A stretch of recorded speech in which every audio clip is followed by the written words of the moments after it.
नमस्कार। संजीव गुंजन क्लासेस में आपका हार्दिक अभिनंदन और स्वागत है।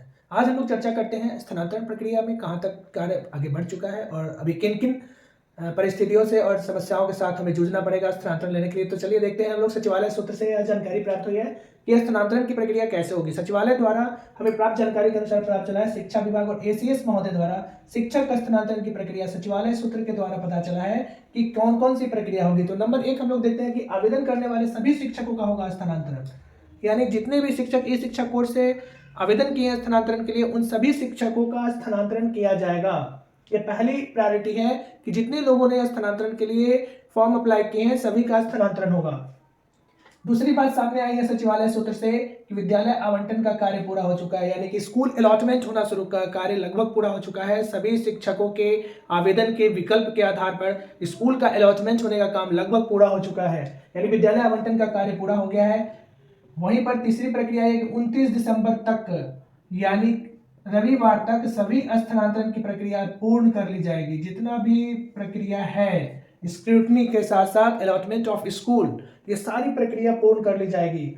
यदि हम आवेदन की बात करें तो ज्यादातर आवेदन शहरी क्षेत्रों के लिए दिया गया है, यानी सभी लोगों ने शहरी क्षेत्रों को फर्स्ट प्रायोरिटी दिया है। ज्यादातर ऐच्छिक स्थानांतरण में शहरी क्षेत्र पर बोझ ज्यादा पड़ा है, और बोझ पड़ने के पीछे क्या कारण है यह भी सचिवालय से पूरी जानकारी प्राप्त हुई है कि शहरी क्षेत्र में ज्यादा आवेदन पड़े हैं, ज्यादातर शहरी क्षेत्र पर आवेदन पड़ा है, यानी कि शहरी क्षेत्र पर अधिक बोझ। और इसका कारण है सड़क यातायात, यानी संपर्क सभी लोग चाहते हैं इजी टू कम्युनिकेट, संपर्क सही हो। शहरी क्षेत्र पर बोझ क्यों हो रहा है? अंतर जिला यातायात करने की सुविधा आसानी से मिल जाए, जिस कारण से लोग अंतर जिला में कम्युनिकेशन कर सके। वाहन जैसे बस सुविधा और गाड़ी की सुविधा इजी हो, रेल संपर्क आसान हो, और अन्य राज्य में जाने आने की सुविधा को ज्यादा ध्यान में केंद्रित किया गया है, जिस आधार पर शहरी क्षेत्र पर बोझ अधिक बढ़ रहा है, जबकि पटना के लिए सबसे ज्यादा आवेदन किया गया है। हालांकि जितने भी आवेदन है उनके प्राथमिकता के आधार पर उनको नियर अबाउट सहूलियत दी जाएगी, जिससे पठन पाठन कुशल पूर्वक हो, अच्छा पठन हो सके और शिक्षकों पर कोई ज्यादा दबाव न हो और वह खुशहाल होकर अध्यापन का कार्य कर सके। इसके बाद देखते हैं प्राथमिकता के आधार पर स्थानांतरण किया जाएगा। प्रायोरिटी जितने भी 7 प्राथमिकता है, जिसमें उन सभी के आधार पर ट्रांसफर की प्रक्रिया पूर्ण की जा रही है, जैसे विकलांगता के आधार पर, असाध्य रोग के आधार पर, पति पत्नी के अध्यापक होने के आधार पर, दूरी के आधार पर, इन सभी में चरणबद्ध और प्राथमिकता प्रायोरिटी दी गई है कि किनको सबसे ज्यादा जरूरत है। इस आधार पर यह पूरी की पूरी प्रक्रिया और पूरा तैयार हो चुका है मैप। इसके बाद आगे देखते हैं किसी परिस्थिति में नहीं रुकेगा आवेदित शिक्षक का स्थानांतरण। जिन्होंने फॉर्म अप्लाई कर दिया है वह यदि चाहे कि पुनः मैं इसी विद्यालय में रहूं तो यह लगभग संभव नहीं है। जैसा संपर्क सूत्र से पता चला है कि किसी भी परिस्थिति में जो आवेदन कर दिए हैं उनका आवेदित किया हुआ फॉर्म नहीं रुकेगा, उन्हें ट्रांसफर लेना ही पड़ेगा और ट्रांसफर वाले स्थान पर जाना पड़ेगा।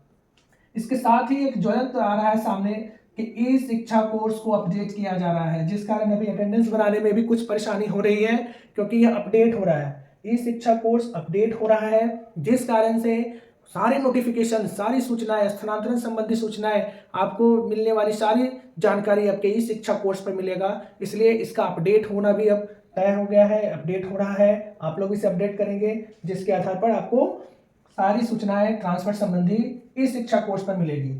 इसके साथ ही 31 दिसंबर से खुशखबरी आना शुरू हो जाएगा, अर्थात 31 दिसंबर से हमें मैसेज आने लगेगा कि आपके कहां पर नई पोस्टिंग होने वाली है, आपके स्थानांतरण के चॉइस में आपको कहां मिलने जा रहा है।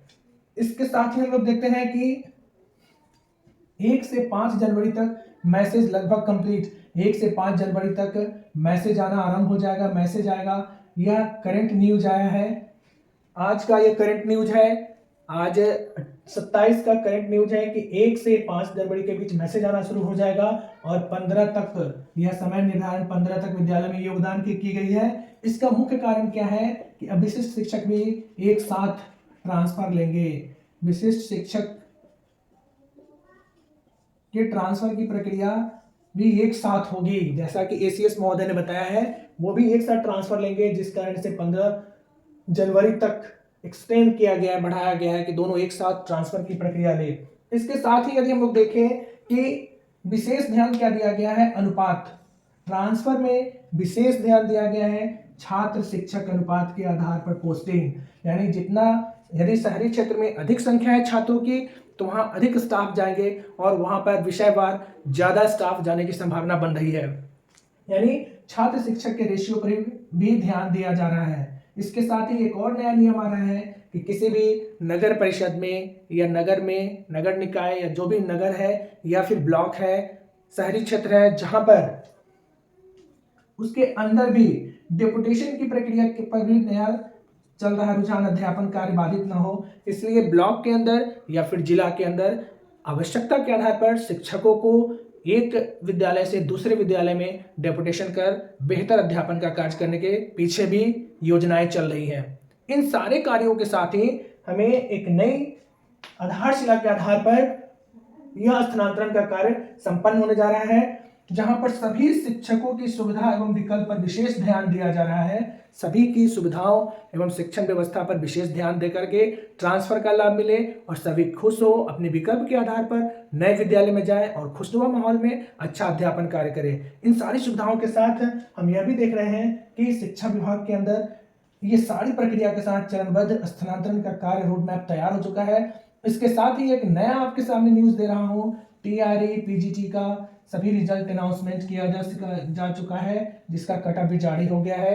किन शिक्षक भाई बंधु जो नए हैं, जो टीआरई 3 में पीजीटी बनकर शिक्षा क्षेत्र में योगदान देंगे, वो अपना बीपीएससी साइट से जाकर अपना रिजल्ट देख पाएंगे और इसके साथ ही वह शिक्षा के क्षेत्र में अपना योगदान की प्रायोरिटी को देख पाएंगे। जी हाँ, पीजीटी का रिजल्ट जारी हो चुका है। कट ऑफ के आधार पर किनका सिलेक्शन हुआ, कौन चयनित हुए, यह भी पूर्ण हो चुकी है। तो इस तरह से स्थानांतरण लगभग अपने लास्ट प्लेटफॉर्म पे अंतिम पावदान पर है। जी हाँ, वीडियो आपको कैसा लगा अपनी प्रतिक्रिया जरूर दें और यदि आप चैनल पे नए हैं तो वीडियो को लाइक, सब्सक्राइब और शेयर करना ना भूलें। आपका समय शुभ हो, आप अपना बहुत ख्याल रखें। Thank you.